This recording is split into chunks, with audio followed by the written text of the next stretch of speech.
Assalamualaikum warahmatullahi wabarakatuh.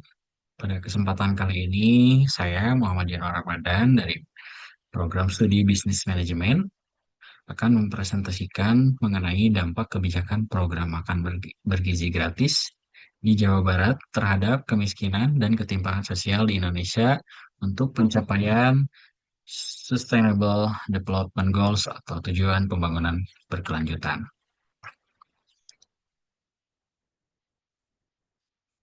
Baik, latar belakang kemiskinan di Indonesia itu jika dilihat dari statistik Badan Pusat Statistik, sebanyak 8,57%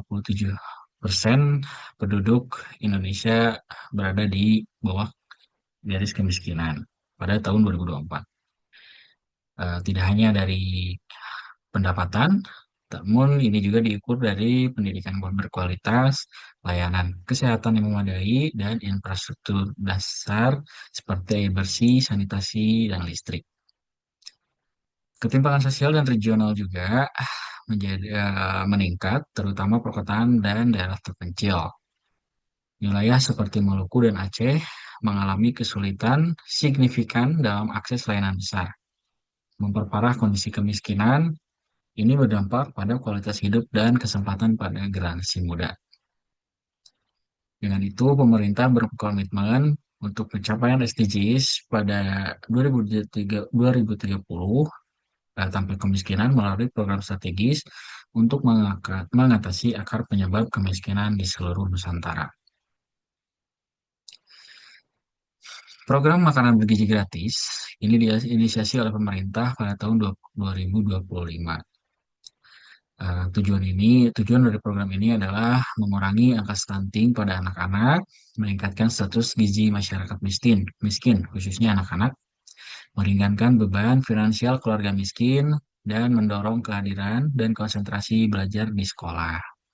Program ini adalah bagian komitmen nasional dan global mencapai SDGs 2030. Pada pengimplementasiannya dan dampak 2025 peluncuran program, MBG mulai menyediakan makanan bergizi gratis di sekolah-sekolah wilayah miskin dan risiko stunting tinggi. Kemudian, fokus gizi seimbang menyediakan makanan sesuai standar gizi untuk memenuhi nutrisi anak dan mendukung perkembangan optimal. Ini menuju SDGs 2030, MBG diharapkan menjadi katalisator perubahan sosial, meningkatkan kesehatan generasi muda, dan membuka peluang masa depan. Manfaat ganda dari MBG ini, selain meningkatkan gizi dan pendidikan, MBG secara tidak langsung mendukung ekonomi lokal melalui potensi keterlibatan penyediaan makanan setempat dan mengurangi pengeluaran rumah tangga miskin untuk makanan anak. Rumusan masalah. Beberapa pertanyaan dalam evaluasi MBG. Fokus penelitian dan analisis adalah berikut, seperti apa faktor penyebab utama kemiskinan, bagaimana dampak program pemerintah seperti MBG ini dalam mengurangi kemiskinan, kendala dan tantangan pengimplementasian, sejauh mana efektivitas kebijakan pengentasan kemiskinan, dan bagaimana keberhasilan program MBG di Jawa Barat dapat diterapkan dan direplika di daerah lain. Kemudian hasil temuan dan dampak positif dan tantangan implementasi.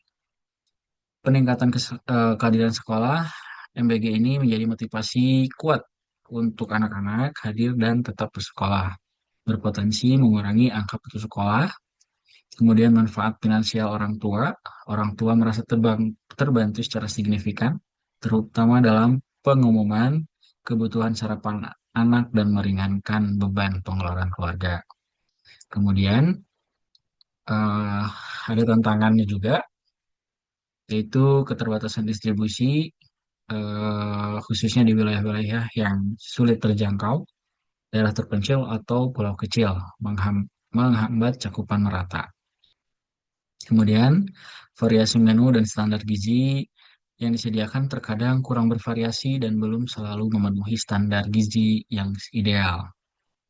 Dan selain itu juga ada koordinasi antar instansi, instansi antar pemerintah dan pelaksana program, di lapangan masih kurang dan menyebabkan hambatan dalam pelaksanaan dan monitoring.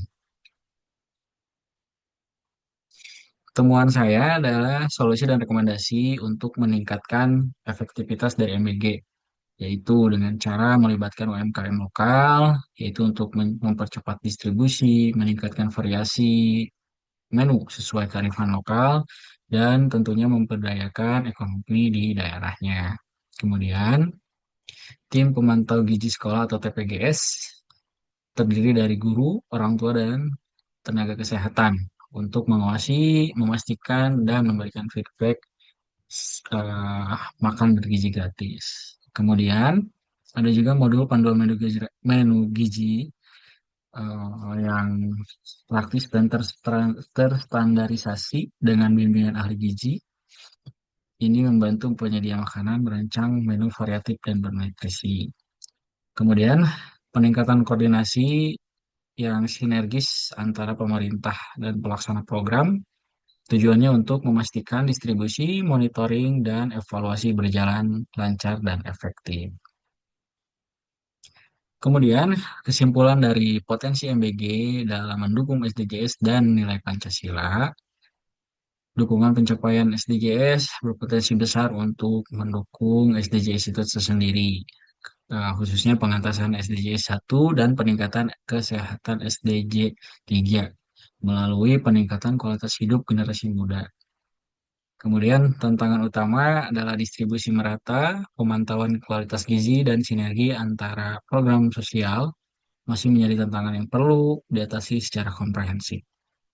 Kunci keberhasilan, perencanaan matang, pelaksanaan efektif, serta monitoring dan evaluasi berkelanjutan sangat krusial untuk kesuksesan program jangka panjang.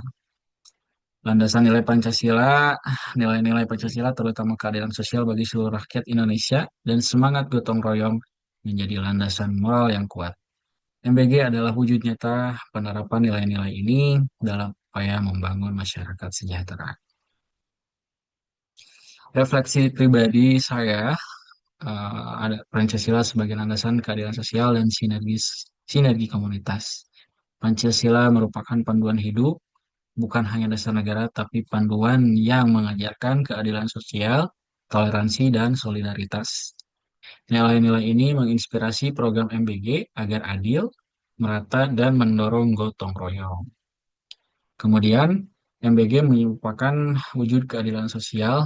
Program MBG adalah manifestasi nyata kepedulian pemerintah terhadap kelompok rentan, khususnya anak-anak. Demi pertumbuhan optimal mereka, ini adalah keadilan sosial dalam aksi.